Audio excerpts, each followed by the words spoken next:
How are you? Welcome back. The big coat's on. That means one thing. Those parts of the UK that have been desperate for rain over the last few months have finally started to receive some. So, what I'm going to talk to you about today is forage options for autumn and also over the winter.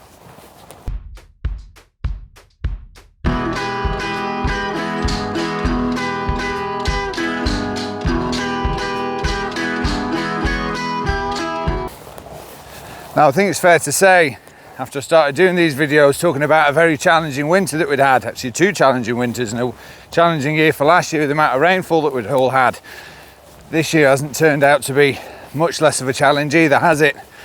It's been very much the story of two halves this year. If you can almost draw a diagonal line from Liverpool across towards the Humber maybe, north of there, they've had their fair share of rain, if not possibly a little bit too much in some regions. But south of that, it's been a really different story. We've had very limited rainfall and therefore, from a forage point of view, very limited forage. Now, if we take this field that I'm in as an example, this is a farm that's used to doing 4, maybe 5 cuts of grass silage every year. This crop was actually cut last in the middle of June. We're now at the end of July, nearly beginning of August.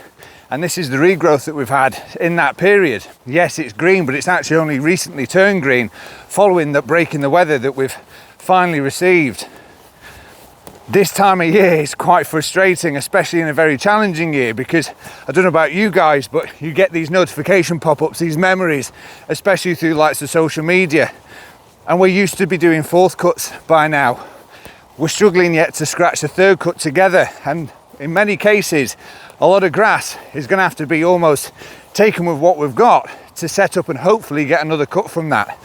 But still, with other crops that are looking like they're going to struggle, maize being really variable as well, we're going to need to look for those alternative options going into the autumn and over the winter into next year. So what could they be? So when it comes to looking at those options that we do have, the biggest consideration that we need to make is now time. As I say, with pretty well the beginning of August. So we've got pretty much a 12-week window to try and get something established. We've got the month of August to really look to establish something that can take us into the autumn, over the winter, and hopefully into the new year. What these are going to be majoring on, of course, are forage brassicas, the likes of stubble turnips, forage rape, possibly a little bit of kale in a mix.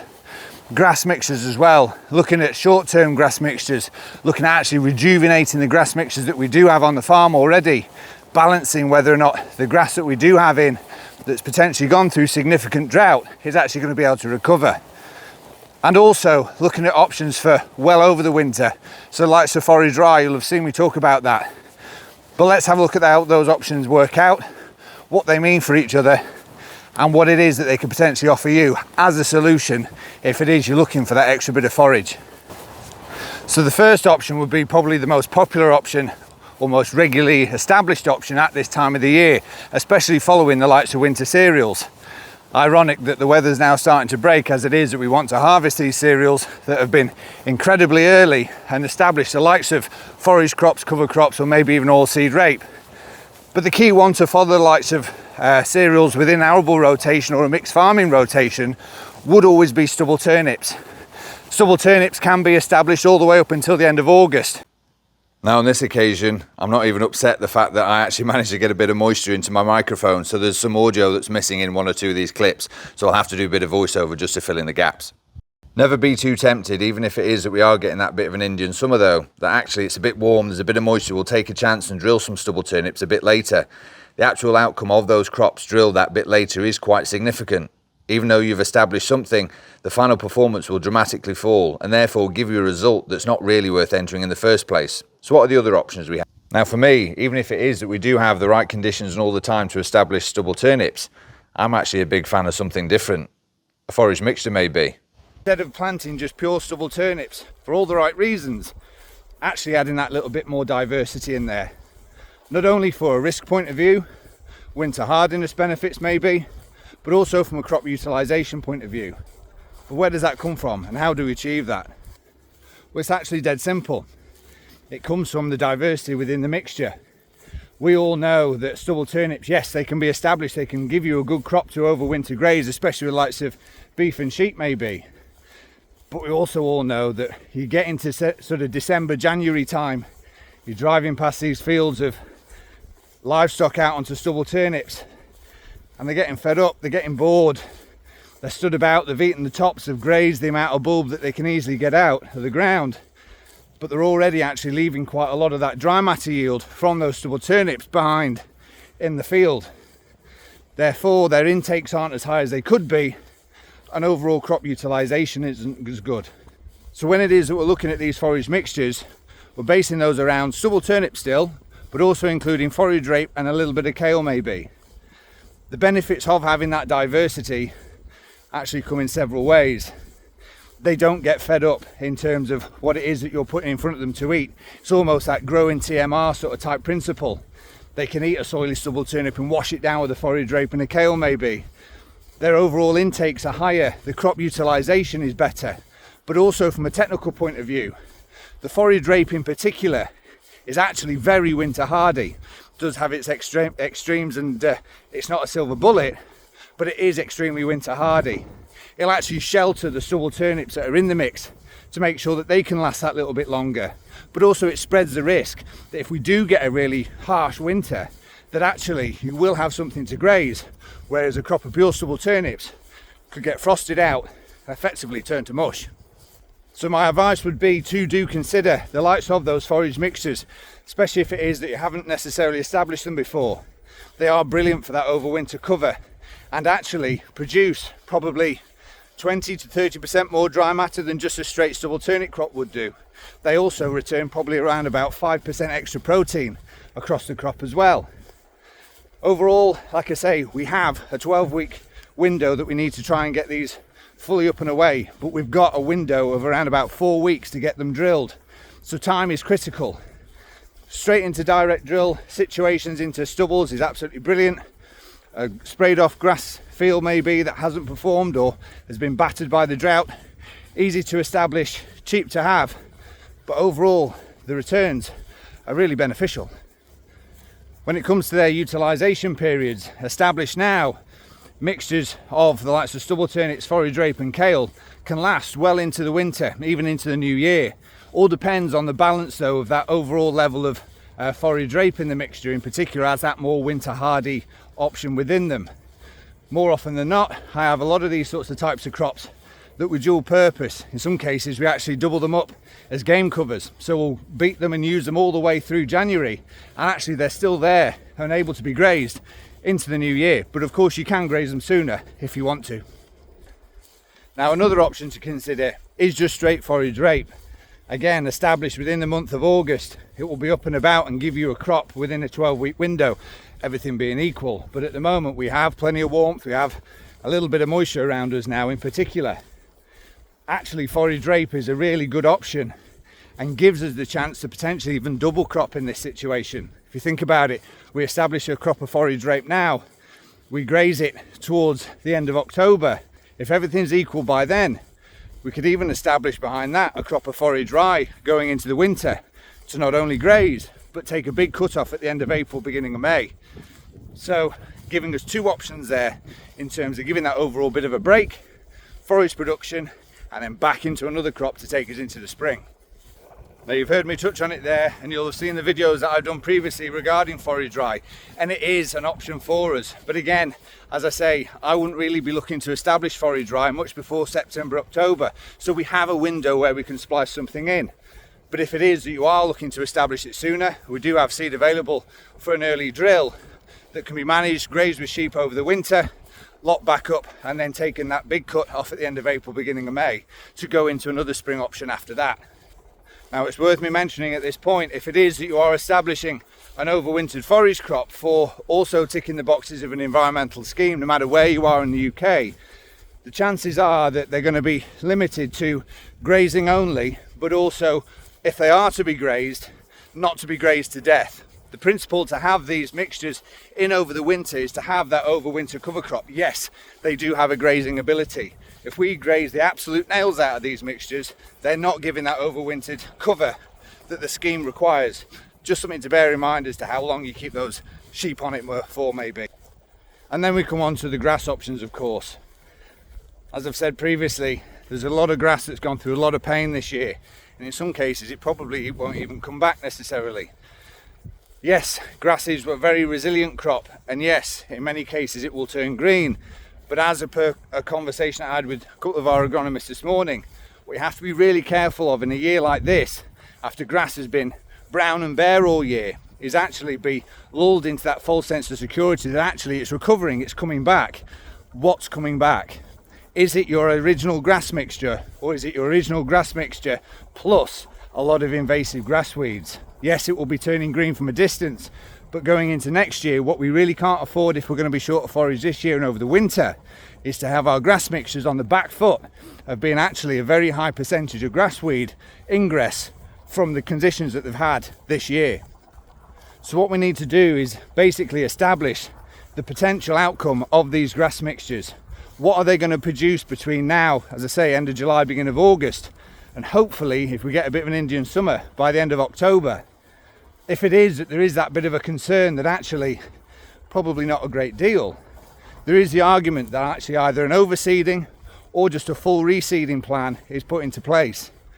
Yes, I appreciate we are going to have to start these reseeds from ground zero, from start A, but they're already there anyway. If it is that you've got grass mixtures that similar to I have at home on sand, we're going to be lucky to even get them to be greened up ready for a bit of winter keep.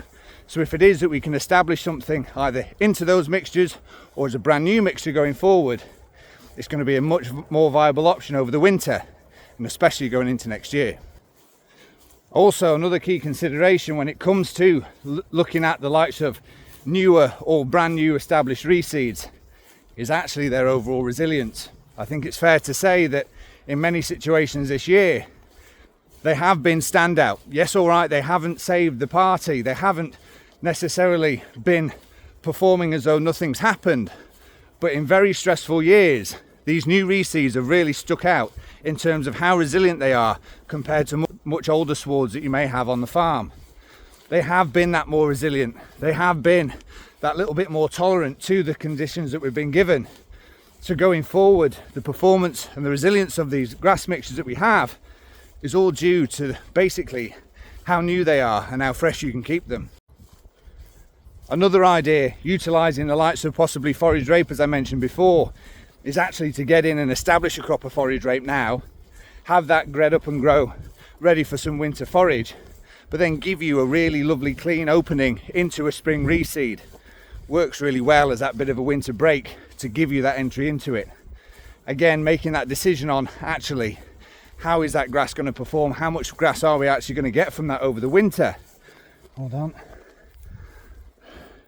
Party balloon, do my fruiting. I'm going to stop here. If it is that you have party balloons, for whatever reason it is, never let them go. In fact, just never buy them. They end up in forage crops such as this. They end up in livestock. They'll graze them, they'll choke on them, and they can easily die on them. I've actually seen a post earlier today highlighting that a beef stock up in Scotland, I think it was seen to be chewing on one of these and later died. Birthday balloons, just buy someone a card. So I'll take this and I'll put it in a bin. So where was I?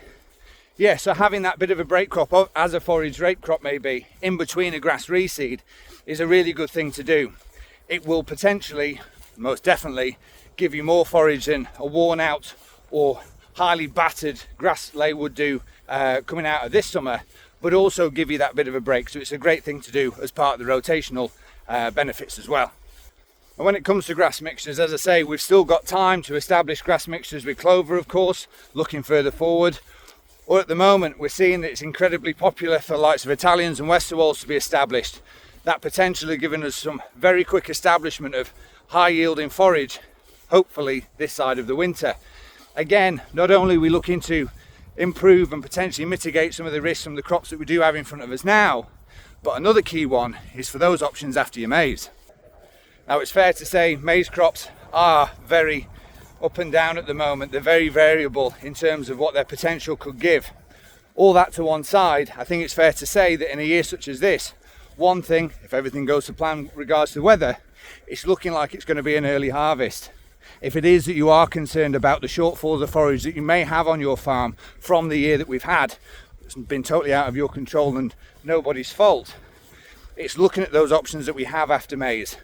All right, I appreciate it might not necessarily be there in terms of a forage that you can give over the winter, but actually it gives you that early entry of forage into the calendar of next year. So by putting a crop in behind our maize, whether it be the likes of Italians or Forage Rise, look back at my previous videos talking about all the ins and outs of those, it means we've got a lump of forage coming at the end of April, beginning of May. You'll remember on those Forage Rise videos that I did earlier this year, I said, possibly jinxed us as well, that if it is that this year turned out to be a very dry year, even though the yields from our Forage Rise crops weren't necessarily vintage this spring, they would become very valuable in July. Guess what? They become very valuable in July. This is something that I now want to talk to you about in terms of mitigating risk into the future. Going back to my previous comment about how at this time of the year, in a frustrating year, you can get these memories pop up on your phone telling you what you were doing 2 years ago, 3, 4, maybe even 5 years ago on this day. And it may well be great crop of fourth cut coming in, looking forward to a good crop of fifth cut maybe, whole crops being taken.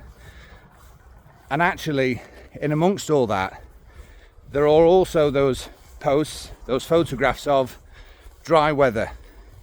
What are we going to do if this weather keeps continuing? If we look back at the weather patterns that we've had, last year was an incredibly wet year. The year before was a really mixed year in terms of incredibly wet winter and a very hot summer, followed by a very wet autumn and winter. We need to start realizing that whether we like it or not, whether it's when you have summers such as this, people refer to them as, we used to call it summer back in the day. That might be the case, but they've never been this extreme. They've never been off the back of such wet winters either. We need to start stitching resilience into our forage, into our production, to try and mitigate and iron out any of what Mother Nature may or may not now routinely decide to start throwing at us. First and foremost for me has been standout performance from much newer, or at least not long established grass mixtures. Even the grass seeds where we did a bit of landscaping at home on our lawn, they've been green all summer. The rest of the lawn's died out. Having that young fresh root in there does massively shoulder that overall resilience requirement that we need. Also elements of mixtures, and I'm not going to go full tonto in terms of multi-species mixtures, but also looking at certain elements of that though. If I put up a bit of a video in terms of a multi-species mixture that is basically a high legume content mixture just now, you can see that regardless of that crop, that's basically 6 weeks worth of regrowth since we've had second cuts taken. It's clear to see that that red clover percentage in there is really, really strong. It hasn't looked back, it hasn't really reduced, therefore giving that extra bit of resilience and of course protein production and fixed nitrogen as we go. So just something to consider in terms of what we might be planning for the future. Another crop I've never been asked so often about for such a long time is actually lucerne. Big favourite crop of mine. Again, another one of those crops that's never really looked back in a year such as this. And again, one of those crops that there's quite a few myths about potentially. When it is that it's always performed well in years such as this, it's had that bit of a stigmatism around it that it always and only performs on very light, brashy, free draining ground. That's not the case. It will perform on heavier ground, but it performs very well in very dry years on very dry ground compared to other crops. So again, looking at those species diversities and the resilience that they can bring in our overall forage in any year that we have. And then we come on to our maize crops. Now undoubtedly, the year that we've had, the conditions that we've had, are definitely one of the biggest drivers in terms of how early maize could be to harvest. But after the last 2 winters that we've had, as an overall UK market, UK farmers have turned to much earlier harvesting varieties. Going forward, this will pay dividends, not only in years such as this, but also in, of course, much more challenging years. Don't be tempted necessarily, if it is that we have 2 good years on the bounce now, to start slipping that maturity back maybe. As I've said previously, you can still get that same yield and quality from much earlier varieties, but now start stitching that in with a routine plan of looking to establish a crop behind your maize, not only for all the environmental benefits over the winter, but also to produce forage into a spring in probably a 4 to 5 month window that previously that ground would have just laid bare as maize stubble. Now, another point worth raising is that if it is you are considering establishing a crop such as the ones I've discussed today, in the next few weeks or possibly the next few days, get your seed ordered. There is significant demand for these types of options following the year that we've had. Yes, in a normal year you can have these types of mixtures delivered to you within almost next day, but they are selling very, very quickly. Lead times are becoming much higher, and therefore the opportunity and the time that we're now limited to will only get tighter. So make your decisions, get your seed booked, and make sure you have that plan of action going ahead. So there we have it from me. Bit of a whistle-stop tour in terms of some of the forage options that you've got available to you as we stand now at the end of July, heading into the winter and hopefully into the new year. As I say, it has been very much the story of two halves this year. But again, for those of you in the north that normally rely on significant lumps of hay and haylage coming from the south, all right, you may have well had good grass growth and possibly a little bit too much rain in some regions, but that forage winter supply that you may normally pull on from the south may not necessarily be there. It is going to be something that you might want to consider going forward, and I appreciate that, look, putting a forage crop in over the winter isn't going to necessarily be for every system. If it is your intensive dairy, you house your heifers, can you go banging in a forage crop over the winter to then go and graze it? Probably not, it won't work for you. But look at those opportunities around the likes of your maize maybe to establish something afterwards to give us that bit of a kickstart into the new year. I wish you all well, and if you've liked and enjoyed this variety video, please like, share, subscribe and click on that little bell, and I'll see you for the next one. Bye for now.